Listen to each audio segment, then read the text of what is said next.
Senator Osotsi.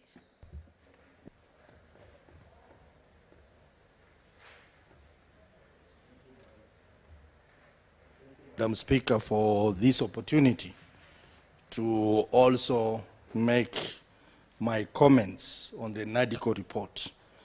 Madam Speaker, from the onset, I want to say that I support this NADCO report because, as said by the majority leader, this is a product of bipartisanship between the two groups, that is Azimio and Kenya Kwanza, and it has dealt extensively with the matters that the two sides brought on table.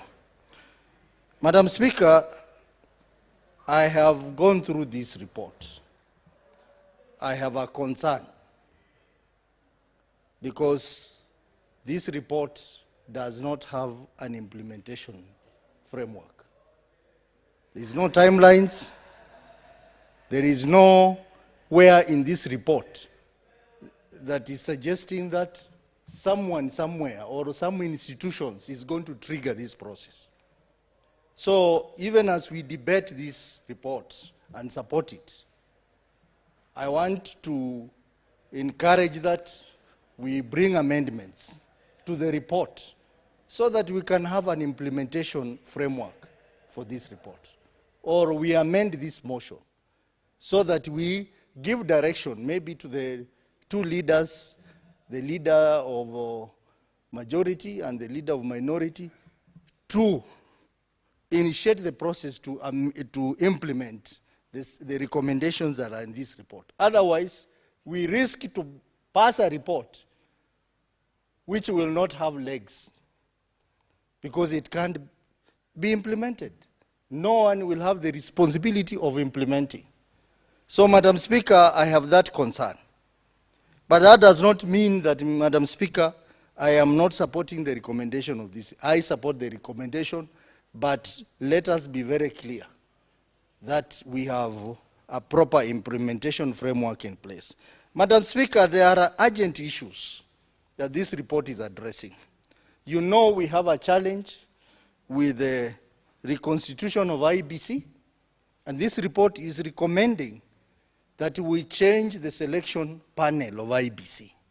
And you know the courts ruled the other day, and the panel has been working. I think in the spirit of this bipartisanship, that selection panel should actually wait for this report to be passed so that this reconstitution of IBC is done within the framework of NADCO. Madam Speaker, you are also aware that we have a problem with the boundary delimitation. We have run out of time. This report is recommending that we amend Article 89 of the Constitution so that whenever we run out of time the way we are, Parliament can give an extension. Madam Speaker, this is a very important recommendation, and that's why I'm saying this report is good, but let us have implementation framework so that some of these very urgent things can be picked up and be done very quickly. Madam Speaker, on the issue of audit of presidential election, the report acknowledges that there is need to audit the election, and this process to be coordinated by 6 experts, a panel of 6 experts. Madam Speaker, I fully support this. But again, the report is short on implementation. Who is going to trigger what? Who is going to do the appointment of this panel of experts? So I think those are gray areas we need to look at. On the issue of checks and balances, the report talks about the issue of court orders. Madam Speaker, we have seen lately, court orders are not being obeyed. In the spirit of this bipartisanship contained in this report, I think it's important for both sides of the political divide, and most importantly, those in power, to ensure that court orders are obeyed as clearly stated in this NADCO report. Madam Speaker, there are issues of bicameral relationship. We have been having problems between the Senate and National Assembly. This report proposes how that can be done. Madam Speaker, we must acknowledge that to implement some provision of this report, we will have to do constitutional amendments.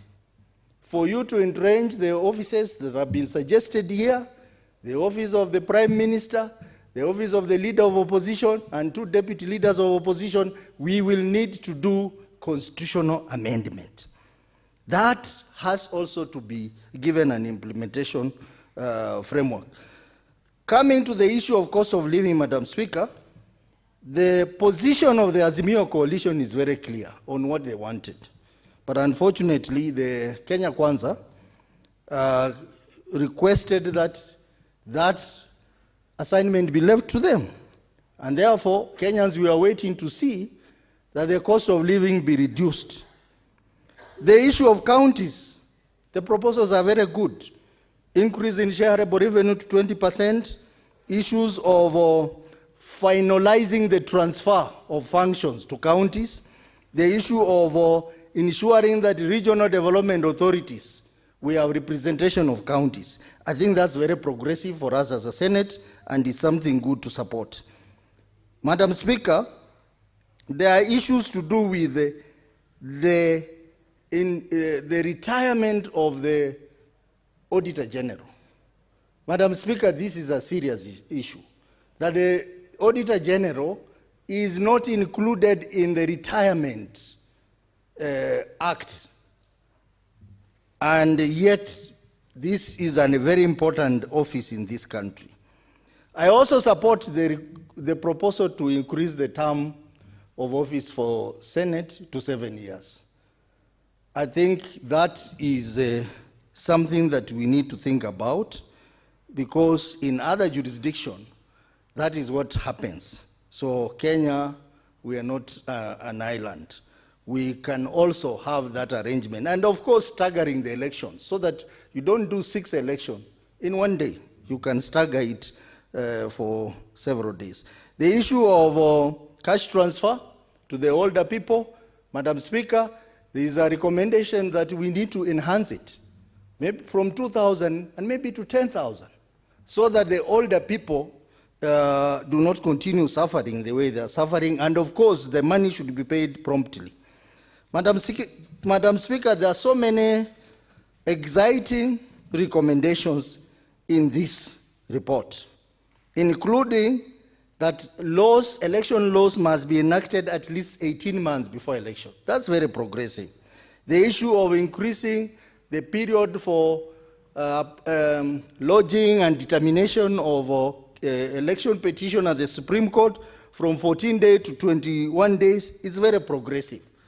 But, Madam Speaker, as I said earlier, the biggest challenge we are having, even as we debate this report, is to find out how we are going to implement this report as a parliament.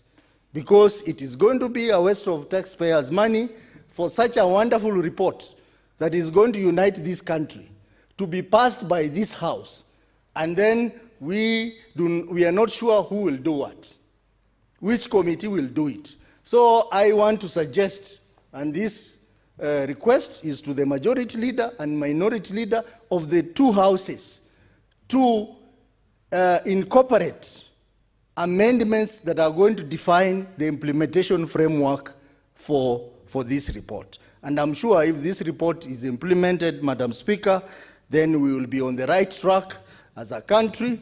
We want a country where we respect each other, a country where we respect the opposition, and we also respect those in power, and we move together as one country, and a country where the spirit of NADCO, it is going to be seen in our actions. Because as someone said, right now political parties are suffering. They are not getting their allocations. So when we talk about strengthening political parties in this report, and presently doing the opposite, Mr. Speaker, that is not a good spirit. When we talk about ensuring that court orders are obeyed.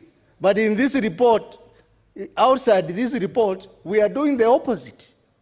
We are openly defying court orders. Madam Speaker, I support this NADCO report. Thank you, Senator. Honorable Senators, it is now 6:30 p.m. Time to adjourn the Senate. The Senate therefore stands adjourned until tomorrow, Wednesday, 21st February 2024 at 9:30 a.m. and the debate on this report will resume then. Thank you.